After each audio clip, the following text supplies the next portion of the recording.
Hi guys, my name is Joshua Mandalisto Chiundiza, and I am an audiovisual artist based in Harare. And I also run a small studio that focuses on digital audio production, film, and virtual reality. And I'm here today to basically answer a question: is virtual reality a North of Samora luxury? The short answer to that is no. Virtual reality is the use of computer technology to recreate and simulate environments and basically placing a user within that environment. So yeah, a lot of the technology that's used to make it and a lot of technology that is used to experience virtual reality is quite expensive. So in essence, that makes it, I guess, more accessible to those of us that live on the north side of Samora. But the concept itself, the idea, is not necessarily a lifestyle product. It's not something that's strictly restricted to the elite or the rich. And I think the best example I can give to sort of,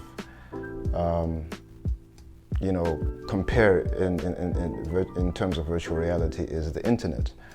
The internet, we all know it's expensive in Zimbabwe. We know it's expensive in Harare. And it's more accessible in a sense to those that are on the north side of Samora because they can afford to pay for things like Wi-Fi and data. Data is expensive. But the adaptation and adoption of the internet in Zimbabwe is actually quite interesting. So if we look at data usage, for example, there are two main platforms that ultimately define the internet in Zimbabwe, and that's WhatsApp and Facebook.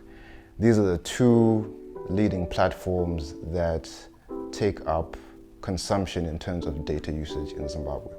So the adaptation and the adoption is there, where Zimbabweans have found ways to use the internet within their own context. Yeah, the two main platforms being WhatsApp and Facebook, which is just an example of adaptation in terms of the internet, where the majority of users in Zimbabwe use those two platforms. And I think we can apply this to virtual reality in the sense that virtual reality, in essence, is a mass means of communication. It's a very powerful tool for storytelling. And it really comes down to understanding what it is. And I think in terms of adoption and adaptation of virtual reality, a lot has to be invested in terms of research and understanding what it is and how it can be applied in a number of instances. And I think in a Zimbabwean context, looking at our situation, which is quite unique, you'll find that our story as Zimbabwe is something that is dominated mainly by politics and our stagnant economy. But even then, looking at that, we all know as Zimbabweans that our story is not limited to politics. Our story is not limited to economics. There's so much more going on, there's so much more out there.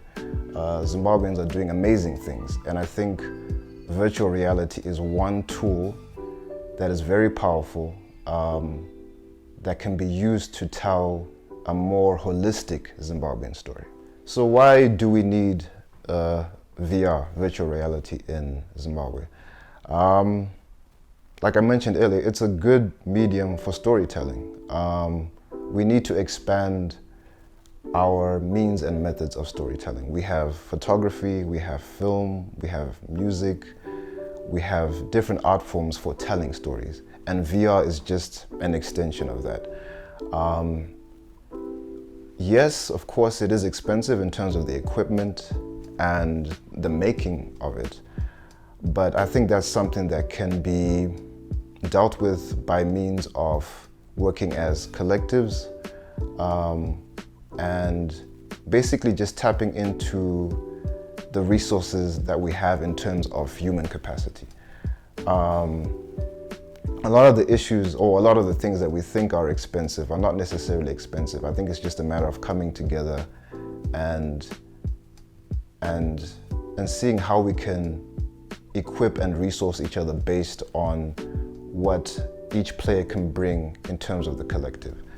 I'll use the example of Nimbe, which is a Shona farming practice where communities come together to prepare land, farm land, harvest, and then they eat together. That's a concept that can be applied in terms of how we can work together in terms of virtual reality, in terms of like finding equipment, doing research, and getting expertise.